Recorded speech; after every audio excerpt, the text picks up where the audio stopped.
નમસ્તે વિદ્યાર્થી મિત્રો, ધોરણ 5 વિષય હિન્દી એમાં આજે આપણે પાઠ 4 સોચ અપની અપની એનો અભ્યાસ કરીશું। સોચ અપની અપની એટલે શું? તો કે દરેક માણસના વિચારો અલગ અલગ હોય। જેમ આ દુનિયામાં માણસો ઘણા બધા છે એવી રીતે એની વિચાર શક્તિ, એની વિચારસરણી એ પણ અલગ અલગ છે। સોચ અપની અપની એટલે કે પોતપોતાના વિચારો, બરાબર। હવે જુઓ, ચોપડીમાં પાના નંબર 20 ઉપર તમને એક ચિત્ર આપેલું છે। આ એક ચિત્રપાઠ છે અને આ ચિત્રના આધારે આપણે એનો અભ્યાસ કરીને અહીંયા અભ્યાસના પ્રશ્નો લખવાના છે। જુઓ, સૌથી પહેલાં તો આપણે આ ચિત્રનો અભ્યાસ કરીએ। તમે જોઈ શકો છો ચિત્રમાં આ એક પ્રકૃતિનું ચિત્ર છે। પ્રકૃતિ એટલે કે કુદરતી દ્રશ્ય, કુદરતી વાતાવરણ એનું ચિત્ર છે। तो यह प्रकृति की गोद में बसे हुए एक गांव का दृश्य है। એટલે કે આ કુદરતના ખોળામાં વસેલું એક ગામડાનું દ્રશ્ય છે। સુબહ કા સમય है, सूर्योदय हो चुका है। એટલે કે સવારનો સમય છે અને સૂર્યોદય થઈ ચૂક્યો છે। પક્ષી દાના ચુગને કે लिए घोंसले से निकल पड़े हैं। એટલે કે પક્ષીઓ દાણા ચણવા માટે પોતપોતાના માળામાંથી નીકળી પડ્યા છે। चरवाहे भी अपनी गाय लेकर चराने के लिए निकल पड़े हैं। चरवाहे આપણે આગળના પાઠમાં આ શબ્દ શીખી ગયા હતા। ચરવાહે એટલે કે ગોવાળ, ગોવાળ પણ પોતાની ગાયો લઈને એને ચરાવવા માટે ગામમાં નીકળી પડ્યા છે। रास्ते के नजदीक एक बगीचे का दृश्य है। એટલે કે રસ્તામાં નજીકમાં જ એક બગીચાનું દ્રશ્ય છે। बगीचे में 3 बच्चे दिखाई दे रहे हैं। તમે જોઈ શકો છો કે અહીંયા બગીચાનું દ્રશ્ય છે અને બગીચામાં 3 બાળકો રમી રહ્યા છે। એટલે કે बगीचे में 3 बच्चे दिखाई दे रहे हैं। 2 लड़कियां रंग बेरंगी तितलियों के पीछे दौड़ रही हैं। 2 છોકરીઓ રંગબેરંગી પતંગિયા હોય એની પાછળ દોડી રહી છે। एक लड़का भी तितली के पीछे दौड़ रहा है। एक છોકરો છે એ પણ પતંગિયાની પાછળ દોડી રહ્યો છે। सूर्य, पर्वत, पशु पक्षी, घर, पेड़, मंदिर आदि के कारण ये दृश्य बड़ा ही सुंदर लगता है। એટલે કે આ ચિત્રમાં તમે જુઓ છો સૂર્ય, પછી આ પર્વત, પશુ પક્ષી, આ ગોવાળ, બગીચો, નાના બાળકો, ઘર, મંદિર, આ દૃશ્યના કારણે આ બધી વસ્તુઓના કારણે આ દૃશ્ય ખૂબ જ રમણીય લાગે છે। આ છે એની પ્રસ્તાવના। તમે જ્યારે નોટબુકમાં પાઠ શરૂ કરો ત્યારે તમારે સૌથી પહેલાં આ પ્રસ્તાવના લખવાની છે।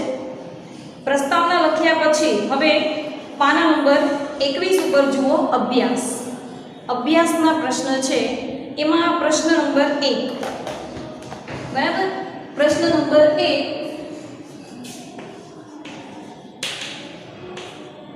प्रश्नों के उत्तर दीजिए।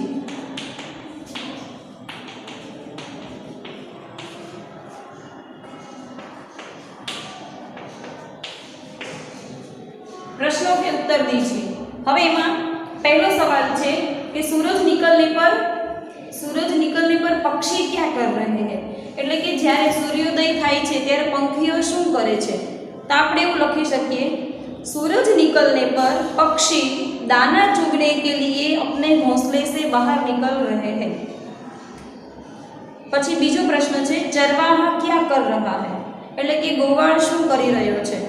तो આપણે એનો જવાબ એવો લખી શકીએ कि चरवाहे अपनी गाय लेकर चराने के लिए निकल पड़े हैं। પછી પ્રશ્ન નંબર 3, नारियल के कितने पेड़ है। જુઓ, તમે ચિત્રમાં જોઈ શકો છો અહીંયા તમને નાળિયેરના વૃક્ષ દેખાય છે। તો ચિત્રમાં 2 નાળિયેરના વૃક્ષ છે। તો આપણે એવું લખી શકીએ કે चित्र में नारियल के 2 पेड़ है, બરાબર। ત્યાર પછી ચોથો પ્રશ્ન, चित्र में घर कितने हैं। તો જુઓ અહીંયા ચિત્રમાં તમે ઘર જુઓ કેટલા છે? 5। તો આપણે એવું લખી શકીએ કે चित्र में 5 घर दिखाई दे रहे हैं। बच्चे बगीचे में क्या कर रहे हैं। અહીંયા ચિત્રમાં બાળકો દેખાય છે, બાળકો બગીચામાં શું કરી રહ્યા છે? તો આપણે એવું લખી શકીએ કે बच्चे बगीचे में तितलियों के पीछे दौड़ रहे हैं। પછી चरवाहे के हाथ में क्या है। તો જુઓ આ એક ગોવાળ છે અને ગોવાળના હાથમાં લાકડી છે। આપણે એવું લખી શકીએ કે ચરવાહે કે હાથ में लकड़ी है। બરાબર। હવે ત્યાર પછી પ્રશ્ન 2 सोच कर बताइए એટલે કે આ તમારે વિચારીને લખવાનું છે। सोच कर बताइए એટલે કે તમે વિચારીને કહો। તો હવે એમાં પહેલો પ્રશ્ન છે કે ચરવાહે क्या सोचते होंगे। જ્યારે સૂર્યોદય થયો અને ગોવાળ પોતે પોતાની ગાયો ભેંસોને લઈને જ્યારે ગામમાં ચરાવવા નીકળે છે ત્યારે તે શું વિચારતો હશે। તો આપણે એવું લખી શકીએ कि चरवाहे इस प्रकार से सोचते होंगे कि गाय चराने हम कहाँ जाएंगे, नदी की ओर या जंगल की ओर। गायों को ज़्यादा घास कहाँ मिलेगी, दोपहर को रोटी हम कहाँ खाएंगे, शाम को कब घर लौटेंगे। आ બધા પ્રશ્નો એના મનમાં ચાલી રહ્યા હશે। ત્યાર પછી બીજો પ્રશ્ન છે કે સૂરજ निकलने पर क्या क्या होता है એટલે કે જ્યારે સૂર્યોદય થાય છે ત્યારે શું થાય છે। તો આપણે એવું લખી શકીએ कि सूरज निकलने पर चिड़िया चहचहाती है, पक्षी दाना चुगने के लिए निकल पड़ते हैं, चरवाहे गाय चराने निकल पड़ते हैं, किसान अपने खेत में काम करने लग जाते हैं, सभी फूल खिल जाते हैं, पूरा संसार चेतना से भर जाता है। बराबर। જ્યારે સૂર્યોદય થાય ત્યારે શું થાય તો કે પંખીઓ પોતાના કલરવથી પોતાના ગુંજરાવથી આખું આકાશ ગુંજાવી મૂકે છે। પછી દાણા ચણવા માટે તે પોતાના માળામાંથી બહાર નીકળી જાય છે અને ગોવાળો એ પણ પોતાની ગાયો ભેંસો લઈને ગામમાં ચરાવવા નીકળી જાય છે।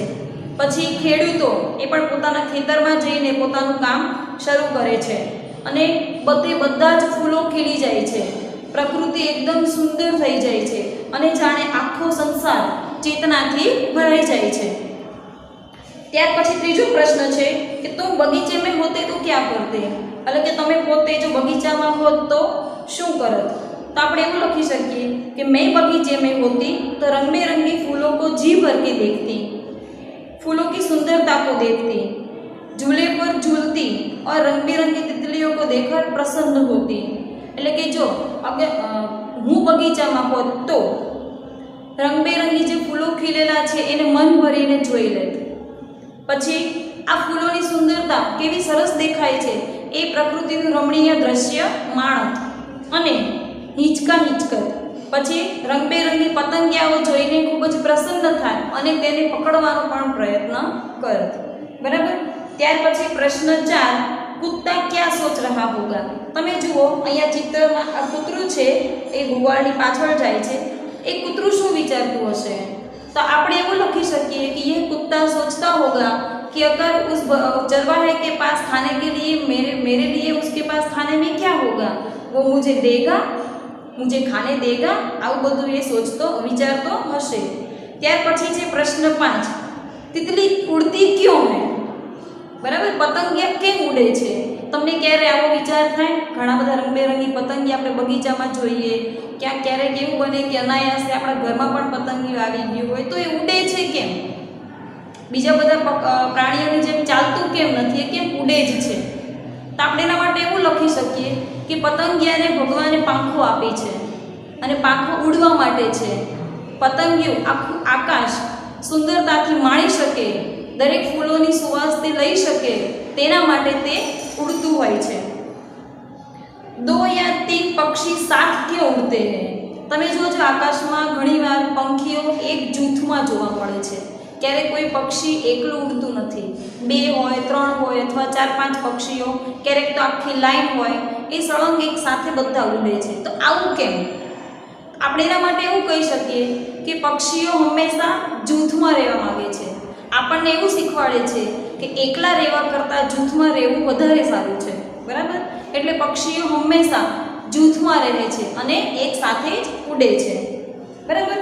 ત્યાર પછી છે પ્રશ્ન 3 चित्र के आधार पर प्रश्नों के उत्तर दीजिए। તમને અહીંયા ચિત્ર આપેલા છે અને આ ચિત્ર પાના નંબર 21 અને 22 અને 23 આ 3 પાના ઉપર ચિત્ર આપેલા છે અને એ ચિત્રના આધારે આપણે પ્રશ્નોના જવાબ લખવાના છે। બરાબર છે। તો જુઓ આ ચિત્ર શેનું છે, તો આ ચિત્ર છે ફેરિયો અને વાંદરાની વાર્તા। તમે બધાએ નાનપણમાં આ વાર્તા સાંભળી છે। ચલો આપણે ફરીથી એ વાર્તા એક વખત રિપીટ કરીએ। તો એ વાર્તા છે ફેરિયો અને વાંદરો. ગુજરાતીમાં તો આપણે વાર્તા ભણી જ હશે. હવે આપણે અત્યારે વાર્તાનો અહીંયા હિન્દીમાં અભ્યાસ કરીએ.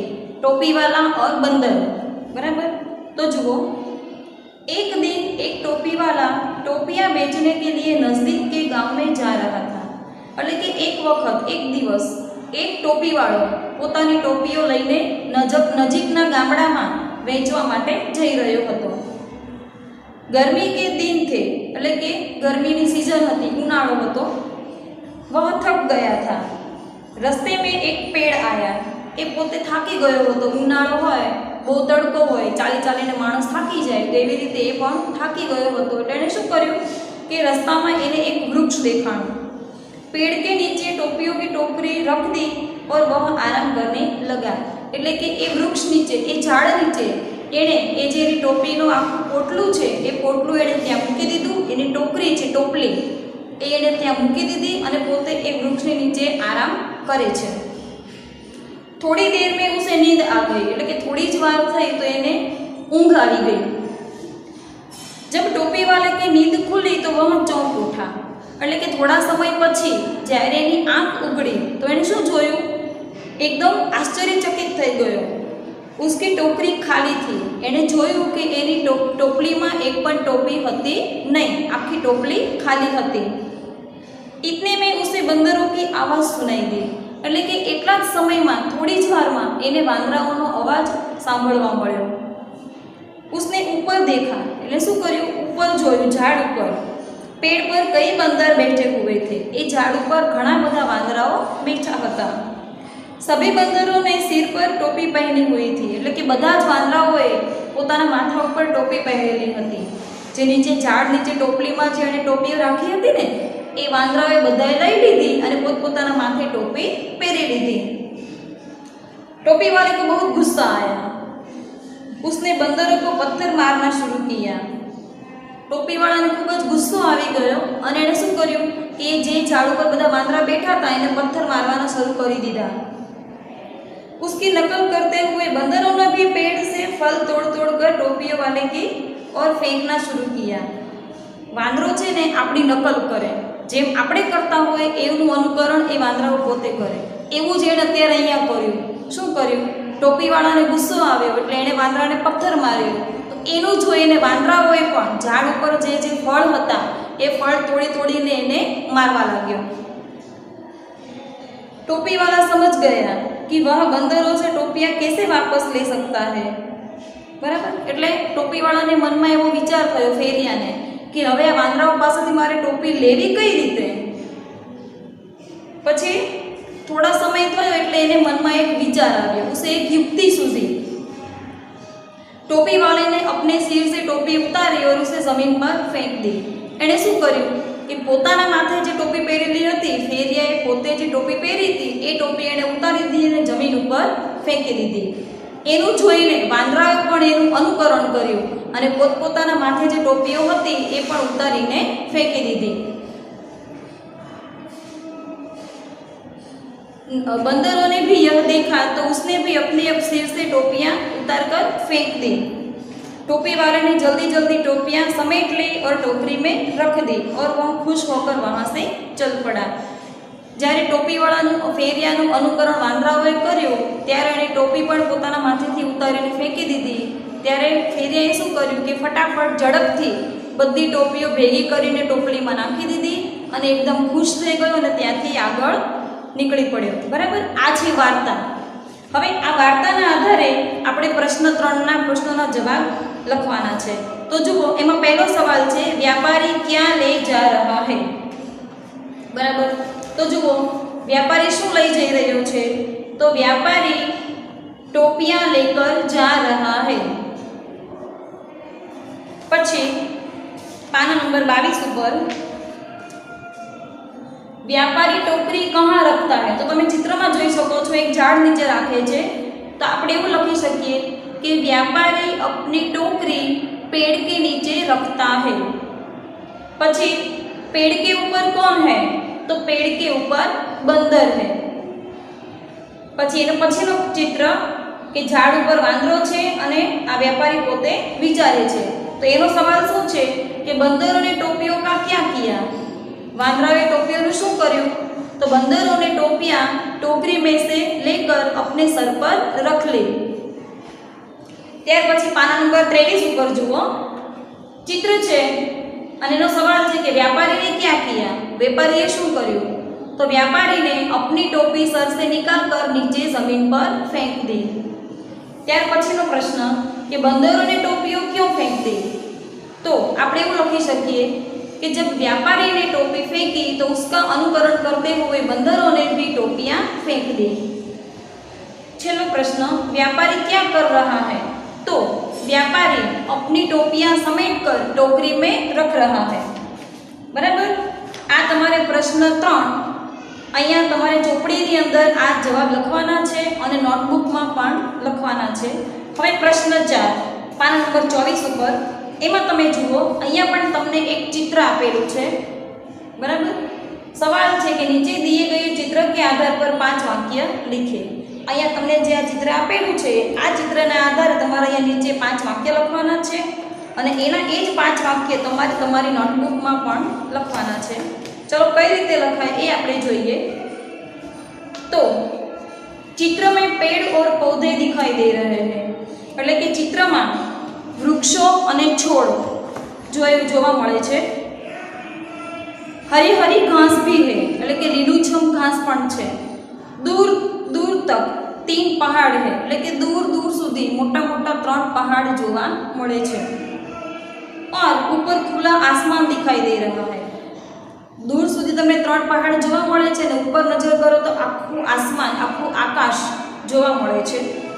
बच्चों को खेलने के लिए वहां पर एक फिसलन पट्टी भी रखी हुई है એટલે કે બાળકોને રમત રમવા માટે ત્યાં એક લપસણી ફિસલન પટ્ટી એટલે લપસણી પણ રાખેલી છે। उसकी दूसरी ओर सीढ़ी है એટલે કે સરણી હોય એની બીજી બાજુ સીડી છે। આ સીડી શું કામ મૂકવામાં આવે? तो એટલા માટે કે એ સીડી ચડીને આપણે એના પર બેસીને પછી તમે લપસણી ખાઈ શકો છો। उसके माध्यम से लड़की सीढ़ी चढ़कर फिसलन पट्टी पर खेल रही है એટલે કે એ સીડીના આધારે સીડી દ્વારા ચડીને એક છોકરી આ લપસણી ઉપર રમી રહી છે। उसकी बगल में એટલે કે उसके बाजू में एक लड़का खड़ा है और दोनों भाई बहन बहुत ही खुश दिखाई दे रहे हैं। તમે જોઈ શકો છો કે આ લપસણી છે છોકરી લપસણી ખાઈ રહી છે ને એની બાજુમાં આ છોકરો છે એ બહુ જ ત્યાં બાજુમાં ઊભેલો છે અને આ બંને ભાઈ બહેન ખૂબ જ ખુશ છે। ગામડામાં જ્યારે આવી લપસણી તમને જોવા મળે અને બાળકોને રમવાની તો મજા પડી જાય એટલે આવી રીતે આ બંને બાળકો અહીંયા ખૂબ જ ખુશ છે। તમારે તમારી નોટબુકમાં આવી રીતના પાઠનું હેડિંગ મારીને અભ્યાસના પ્રશ્નો અભ્યાસના આ 6 પ્રશ્નો પછી પ્રશ્ન નંબર 2 એના આ 6 પ્રશ્નો અને આ પ્રશ્ન 3 જે વાર્તાના આધારે છે ને એ પ્રશ્નો બરાબર અને ત્યાર પછી આ પ્રશ્ન 4 ચિત્રના આધારે તેનું વર્ણન આટલું તમારે તમારી નોટબુકમાં 1 થી 4 પ્રશ્નો લખવાના છે। નમસ્તે।